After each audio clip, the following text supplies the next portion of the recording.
Okay, I'm Thode. I'm from Livermore, Colorado, which is 30 miles north of here. I grew up there, grew up on a cattle ranch, went to Poudre High School here in Fort Collins, CSU as an undergrad, and working on a graduate degree right now. Did a bunch of ag engineering along the way.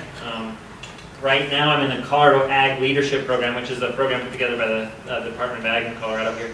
And there's 18 of us that spend 2 years working on about every other month. We go somewhere for a week to learn about agriculture and learn about real world issues.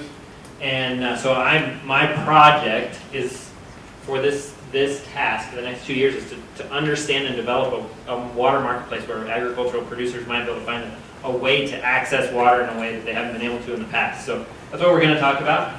The problem is, as you guys all drove up here, our population is growing. Lauren Maxey's here in the crowd. He's been here a while, and I bet that the population has gone from 20,000 to 160,000 in Fort Collins here in the last 40 years or so.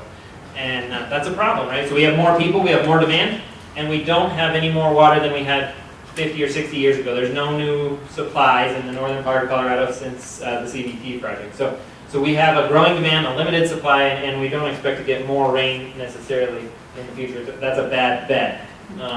So the other problem that ag producers face is there's not a very vibrant marketplace if they need to go access more water.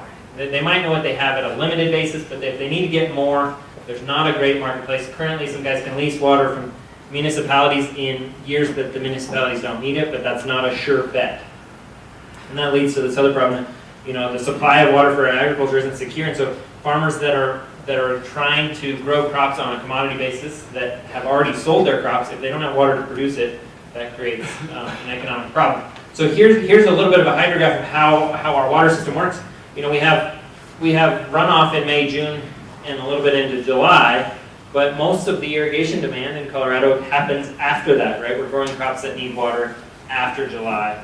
And so we have excess water coming down the river in June and July and excess needs later on. Historically, old-time farmers figured out that they could build dams and store some water that was in excess in May and June and use it later in the year.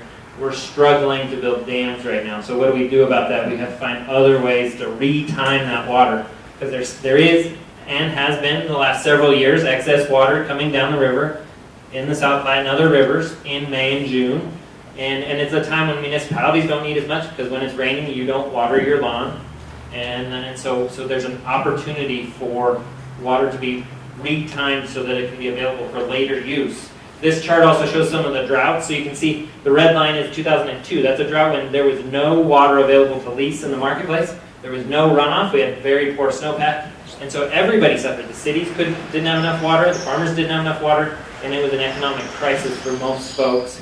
The blue line is the average in the South Platte near Kersey over the last 140 years, I believe. So you can see there's an opportunity there.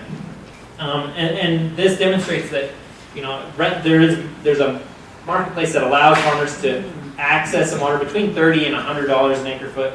The normal right now is about 75 to 80. But that's not the problem. The problem is when there's no water to rent and they have no way to water a crop that they put in the ground in April, and it's July and August and it's 100 degrees and their crop is burning up. That's the economic problem. And when you look at a pivot of corn or sugar beets, we're talking about 6 figures worth of crops sitting out there that burn up that then they lose out on. So we have an economic opportunity there.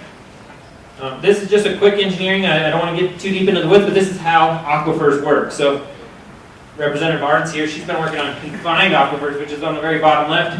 Talk about aquifer storage and recovery, where municipalities are thinking, hey, we can treat water, we can shove it way deep, several thousand feet into the ground, and be able to access it later when we need it, like a bathtub. So it's a confined system that they can get it back out. I'm more interested in how do we take that excess flow in May and June, put it into the unconfined aquifer that's always moving, and be able to market that moving water to somebody downstream that might want it when it actually shows up downstream.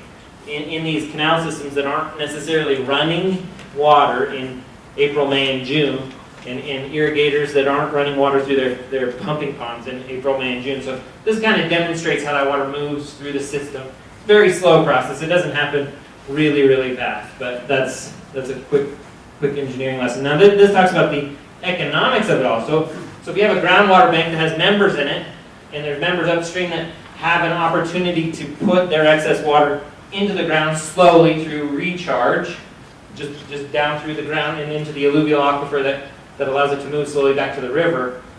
Later in the year, when there's other users downstream that could use that water, then there's a place to put the water, and they can exchange that water for money. Now, one problem we have right now is there's no incentives for upstream diverters to do recharge, because if they just put the water in and retime it, that just took a lot of time and it created problems for their systems, and they don't get any money for it. But if we can create a marketplace where they know where that water is going and they know how fast it's going there, maybe we can create an opportunity for downstream farmers to get water and upstream farmers to get money for using the system that they already have in place.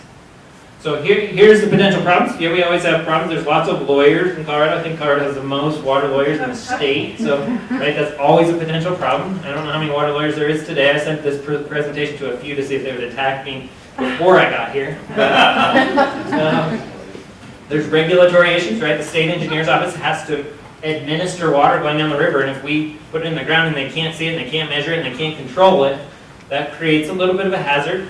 But it's nothing we can't work with. I mean, measurement's going to be a discussion going on today, but that would help this process. There's always political issues, and that will always be going on, and how do we deal with those when we have conflicting interests? And then how do we educate water users and water owners to be involved with this kind of system? Member opportunities for water banks could be irrigators, water users, state agencies, recreation and environment, non-consumptive users. And then industrial folks downstream, like power plants that need water in different times of the year than farmers. Like the Pawnee power plant in eastern Colorado, they need water all year long and not just in July and August. So there's opportunities there.